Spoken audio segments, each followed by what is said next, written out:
এদিকে সন্ধ্যার পরেই ভয়ানক হরতালের ঘোষণা দিয়েছে আওয়ামী লীগের লক্ষ লক্ষ নেতাকর্মীরা। হঠাৎ একই কাণ্ড ঘটালো শেখ হাসিনা, কপাল খুলে গেল আওয়ামী লীগের। 20 তারিখের আগেই বিদায় নিতে পারে ডক্টর ইউনূসের সরকার। এদিকে আবারও শেখ হাসিনার কল রেকর্ড ফাঁস।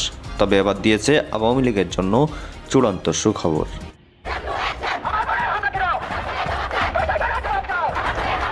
মিছিল যে যাবার করতে হবে, আর যদি রাস্তা নাতে না দেয় তাহলে হরতাল লিখে দেবা। আওয়ামী লীগ এই যে খেলা শুরু করে দিল, ডক্টর ইউনূস সেই খেলা কিভাবে সামাল দিবে, বিএনপি জামাত সেই খেলা কিভাবে সামাল দিবে, সেটা তাদের। ইউনূস আর থাকছেন না, ইউনূসের বিদায় ইনশাল্লাহ নিশ্চিত। ইউনূস থাকছেন না, শেখ হাসিনা ইনশাল্লাহ বাংলাদেশে আসবেন। আর এদিকে সেনাবাহিনীর উপরে চাপ আসছে, স্যাংশন আসছে। কারণ যারা ভাবতেন যে খালি জামাত ইসলামী পারে না, ভাই আওয়ামী লীগও পারে। আওয়ামী লীগ ফিরে আসবে ভয়ঙ্কর রূপে। তবে এই রূপে যে ফিরে আসবে,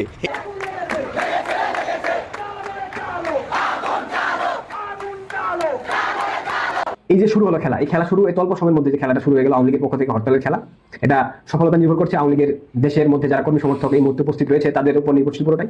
এখন আওয়ামী লীগ এই যে খেলা শুরু করে দিল, এই খেলায় আপনারা খুব শীঘ্রই দেখতে পারবেন মেহনতি মানুষ, এক কথায় যদি আমরা বলি, এরা এই হরতালের সমর্থন জানাবে। কারণ 5 আগস্টের পর যখন 8 আগস্ট ইউনূস ক্ষমতায় বসেছে, এরপর থেকে দেশের কোনো কিছু ঠিক নেই। দ্রব্যমূল্যের ঊর্ধ্বগতি আকাশচুম্বী, আইন শৃঙ্খলা নেই। এরপর বিগত সময়ে বছরের মধ্যবর্তী সময়ে এসে ভ্যাট বাড়ানো হয়েছে, প্রত্যেকটা জিনিসের উপর ভ্যাট বাড়ানো হয়েছে। এই জিনিসগুলোতে মানুষ অনেকটা ক্ষুব্ধ, বিরক্ত, অনেকটা হতাশ যে সাধারণ জনগণ এবং ছাত্র সমাজের যে আশা আকাঙ্ক্ষার প্রতিফলনের স্বপ্ন দেখিয়ে, বৈষম্যহীন বাংলাদেশ বিনির্মাণের একটা স্বপ্ন দেখিয়ে মূলা ঝুলিয়ে ডক্টর ইউনূস ক্ষমতা এসেছিল সমন্বয়কদের কাঁধে ভর করে, তারা সেই জায়গা থেকে অনেক আগে বের হয়ে গিয়েছে, তারা সেই জায়গায় নেই। তো এখন এই যে অসংখ্য ব্যর্থতার মাঝে তথাকথিত কিছু রাজনৈতিক দল রয়েছে, ডান বাম, তারা ইউনূসকে সমর্থন করে যাচ্ছে তাদের নিজেদের হীন স্বার্থ চরিতার্থ করার জন্য। তো সব দিক থেকে মনে হচ্ছে আওয়ামী লীগের খেলা শুরু হয়ে গেছে এবং সেটা ধীরে ধীরে ধীরে ধীরে মহাসাগরে পরিণত হবে। আপনারা খুব শীঘ্রই সেটা দেখতে পারবেন। এবং আওয়ামী লীগ রাজপথে বিরোধী দলে থাকাকালীন কতটা শক্তিশালী, কতটা শক্তিমত্তার জায়গাতে রয়েছে, তাদের যারা গত 15 বছরে তেল চর্বি মাখন খেয়ে ভুঁড়ি মেদ বাড়িয়েছে, তাদেরকে খুঁজে পাওয়া যাবে না, তারা তো দেশের বাইরে চলে গেছে পালিয়ে। কিন্তু আওয়ামী লীগের যে একটা অনুভূতি, আওয়ামী লীগের প্রতি যে মানুষের একটা ভালোবাসা, মেহনতি মানুষের, শ্রমিক জনতার একটা একটা অনুভূতির জায়গা, একটা ভালোবাসার জায়গা রয়েছে, সেটা আপনারা খুব শীঘ্রই সেটার বিস্ফোরণ আপনারা পুরো বাংলাদেশ ব্যাপী দেখতে পারবেন। তো বলা যায় আওয়ামী লীগ খেলা শুরু করে দিয়েছে। এখন ডক্টর ইউনূস সেই খেলা কিভাবে সামাল দিবে, বিএনপি জামাত সেই খেলা কিভাবে সামাল দিবে, সেটা তাদের শক্তিমত্তা, তাদের সাংগঠনিক শক্তিমত্তার উপর নির্ভরশীল। ইউনূসের আজকে বক্তব্যের শুরুতেই, আজকে কথা বলার শুরুতেই একটি জিনিস বলতে চাই, আপনাদেরকে একটি জিনিস আশ্বস্ত করতে চাই। যারা বাংলাদেশকে ভালোবাসেন, যারা বঙ্গবন্ধুর সৈনিক, যারা মুক্তিযুদ্ধের পক্ষের, স্বাধীনতার পক্ষের শক্তির লোক, তাদেরকে আশ্বস্ত করতে চাই একটা জিনিস, যে সেটি হচ্ছে ইউনূস আর থাকছেন না। ইউনূসের বিদায় ইনশাল্লাহ নিশ্চিত। ইউনূস থাকছেন না, শেখ হাসিনা ইনশাল্লাহ বাংলাদেশে আসবেন। আমি সোর্স এবং তথ্যটা কোথা থেকে পেয়েছি সেটা আমি ডিসক্লোজ করলাম না ফর কনফিডেন্সিয়াল রিজন। বা ইউনূস থাকছেন না, ইনশাল্লাহ এইটুকু মোটামুটি নিশ্চিত। আর এদিকে সেনাবাহিনীর উপরে চাপ আসছে, স্যাংশন আসছে। কারণ যে কারণে ইউনূস থাকছেন না এবং সেনাবাহিনীর উপরে চাপ আসছে, এগুলো আমি বলছি। যে প্রথমত, যে আপনারা দেখেছেন যে গতকালকে এবং আজকে যে উপজাতি ছাত্র সংগঠনের উপরে, উপজাতি ছাত্রদের উপরে যেভাবে হামলা করা হয়েছে, তাদের উপরে জলকামান দিয়ে যেভাবে পানি ছিটানো হয়েছে, তাদেরকে যেভাবে পিটিয়ে আহত করা হয়েছে, সো এটা হচ্ছে অত্যন্ত মারাত্মক একটা বিষয়। কেন মারাত্মক একটা বিষয় আমি বলি, যে ইউনাইটেড নেশনের যারা সেনাবাহিনীর যেসব অফিসাররা কাজ করতে যান, বা ইউনাইটেড নেশনের পলিসি হচ্ছে যে সেনাবাহিনীর উপরে একটা গাইডলাইন দেওয়া থাকে, একটা নির্দেশনা দেওয়া থাকে। সেই গাইডলাইন এবং নির্দেশনাটা হচ্ছে যে বলা থাকে যে এথনিক মাইনরিটি, সংখ্যালঘু, এদেরকে যেন রক্ষা করা হয়, এদের উপরে যেন কখনো অন্যায় অত্যাচার নির্যাতন যেন না হয়, এটা এদের উপর একটা স্পেশাল গাইডলাইন দেওয়া থাকে, নির্দেশনা দেওয়া থাকে। কিন্তু 5 আগস্টের পর থেকে বাংলাদেশে কি হচ্ছে, কি হয়েছে আপনারা দেখেন। যে উপজাতিদের উপরে আপনারা দেখেছেন গতকালকে আজকে কিভাবে তাদের উপরে অন্যায় অত্যাচার করা হয়েছে, তাদের উপরে লাঠিপাটা করা হয়েছে, তাদের উপরে নির্যাতন করা হয়েছে, তাদেরকে রক্তাক্ত করা হয়েছে। এই বিষয়গুলো ইউনাইটেড নেশন কখনো ভালোভাবে নেয় না। সেকেন্ড হচ্ছে যে এথনিক মাইনরিটির বিষয়টি, যেটা আগেও বলেছি এখনো বলছি, যে এথনিক মাইনরিটির বিষয়ে একটা স্পেশাল ডাইরেকশন দেওয়া থাকে ইউনাইটেড নেশন থেকে সেনাবাহিনীর উপরে। কিন্তু বাংলাদেশে এথনিক মাইনরিটিরা কি রক্ষা পেয়েছে? রক্ষা পায় নাই। আপনারা দেখবেন যে বড়দিনে, খ্রিস্টানদের বড়দিনেও খ্রিস্টানদের উপরে বাংলাদেশে হামলা হয়েছে। এবং আরেকটি বিষয় হচ্ছে যে ইউনাইটেড নেশন আরেকটি বিষয় নিয়ে কাজ করে, খুব শক্ত হাতে এটাকে দমন করার জন্য চেষ্টা করে এবং কাজ করে, যে সেটা হচ্ছে এই বিশ্ব থেকে জঙ্গিবাদের দমন, এই ব্যাপারে জঙ্গিবাদ ব্যাপারে ওরা কখনো কোনো কম্প্রোমাইজ করতে চায় না। কিন্তু আমরা যে কি দেখেছি যে 5ই আগস্টের পরে যে বাংলাদেশে যেভাবে জঙ্গিবাদ মাথা ছাড়া দিয়ে উঠেছে, যেভাবে জঙ্গিদের সাথে চুক্তি করে এই ফেসিস্ট সুদখোর জঙ্গি ইনুস জঙ্গিদেরকে জেল থেকে ছেড়ে দিয়েছে, কত শত জঙ্গিদেরকে যাদের বিরুদ্ধে বড় বড় অভিযোগ, হোলি আর্টিজান সহ অনেক বড় বড় হামলার অভিযোগ এই জঙ্গিদের বিরুদ্ধে, যারা তালেবান থেকে প্রশিক্ষণ নিয়েছে, সেই প্রশিক্ষিত তালেবানি জঙ্গিদেরকে এই ইনুস চুক্তি করে মেটিকুলাস ডিজাইনের মাধ্যমে তাদেরকে ছেড়ে দিয়েছে।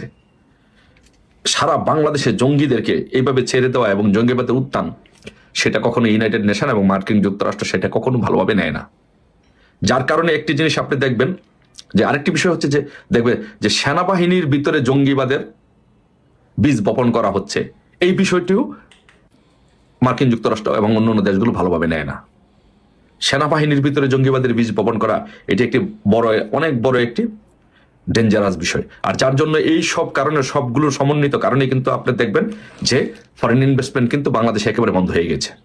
ইউনুস বড় বড় কথা বলেছিল, এদেশ থেকে সে দেশ থেকে টাকা নিয়ে আসবে, এটা নিয়ে আসবে, সেটা নিয়ে আসবে। আসলে কিন্তু প্রকৃতপক্ষে আদতে একটি টাকাও কিন্তু সে বিদেশ থেকে আনতে পারেনি। এবং এই জন্য এই সব সম্মিলিত কারণে মার্কিন যুক্তরাষ্ট্র কিন্তু জো বাইডেন অ্যাডমিনিস্ট্রেশন যেই বাংলাদেশে যে রাষ্ট্রদূত নিয়োগ দিয়েছিল, এই ট্রাম্প অ্যাডমিনিস্ট্রেশন সেই নিয়োগটি স্থগিত করেছে। নিয়োগটি স্থগিত করে এখন নতুন তাদের ইচ্ছা মতো নতুন রাষ্ট্রদূত কিন্তু পাঠাবে। তার মানে কি? তার মানে এটি কি বার্তা দেয়? তার মানে হচ্ছে জো বাইডেন অ্যাডমিনিস্ট্রেশন শেখ হাসিনাকে উৎখাত করার জন্য যেভাবে কাজ করেছে, যা ইউনুসকে প্রতিনিধি হিসাবে পাঠিয়েছে, ইউনুস তার বদলতে যেটি করেছে যে এখানে বাংলাদেশে তাদের জন্য একটি হিতে বিপরীত হিসাবে কাজ করেছে। তারা মনে করেছিল যে ইউনুসকে দিয়ে, ইউনুস একজন নোবেল লরেট, ইউনুসকে দিয়ে কাজ করাবে, জঙ্গিবাদের বিপক্ষে কাজ করাবে, তারপর আমাদের সেন্ট মার্টিন তারা একটা ঘাঁটি করবে, এগুলো নিয়ে কাজ করাবে। কিন্তু আসলে হিতে বিপরীত হচ্ছে, আসলে এগুলো কোনো কাজের কাজ কিছুই হয়নি। যার জন্য এখন মার্কিন যুক্তরাষ্ট্র নিজেই তার উপরে ত্যক্ত বিরক্ত এবং তার উপরে যে সমর্থন ছিল সেটি উঠিয়ে নিয়েছে।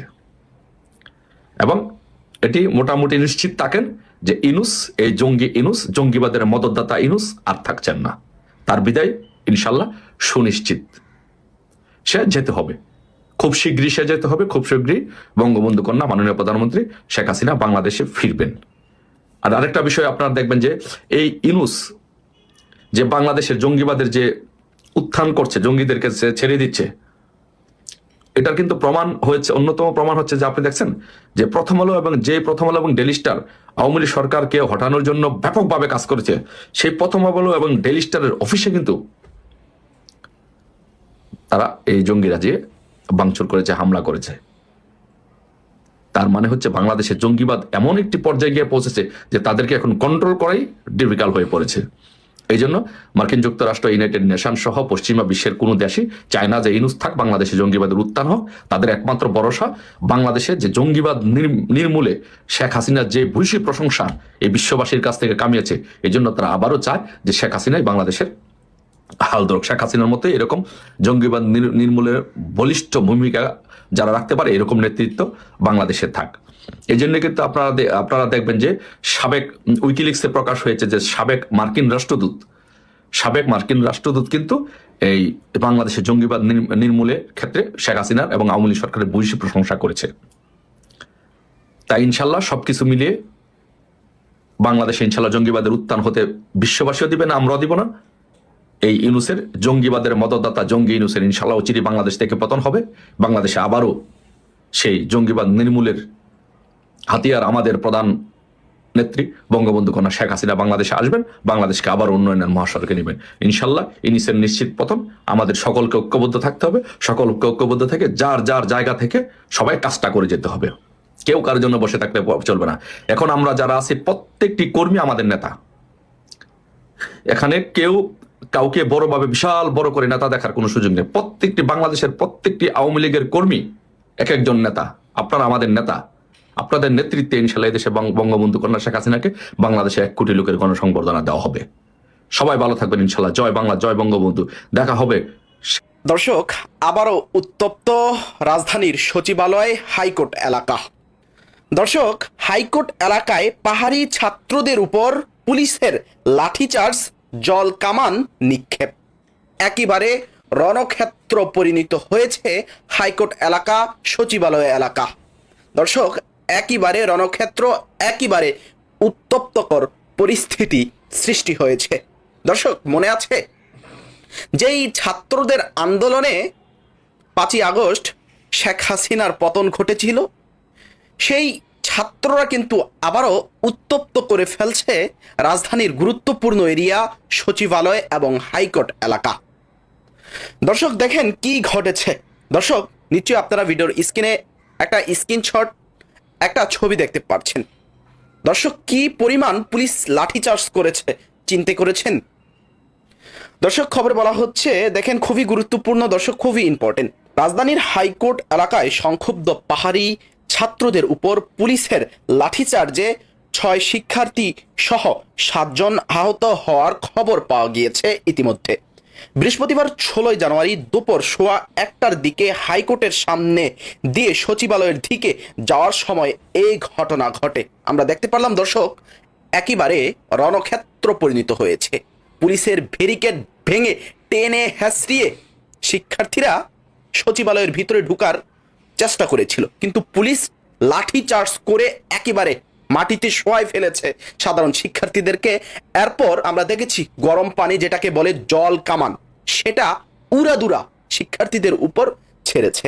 একেবারে শিক্ষার্থীরা কেঁদে কেঁদে একেবারে ঢাকা মেডিকেলে গিয়েছে।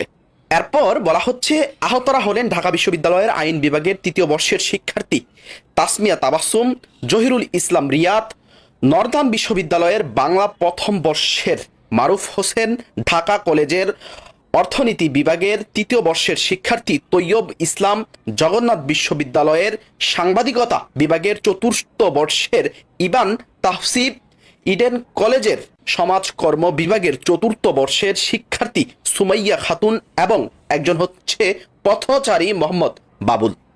আহত ইবান তাহসিব অভিযোগ করে গণমাধ্যমকে তিনি বলেন, বুধবার 15 জানুয়ারি ক্ষুদ্র নৃগোষ্ঠীর শিক্ষার্থীদের উপর হামলার প্রতিবাদ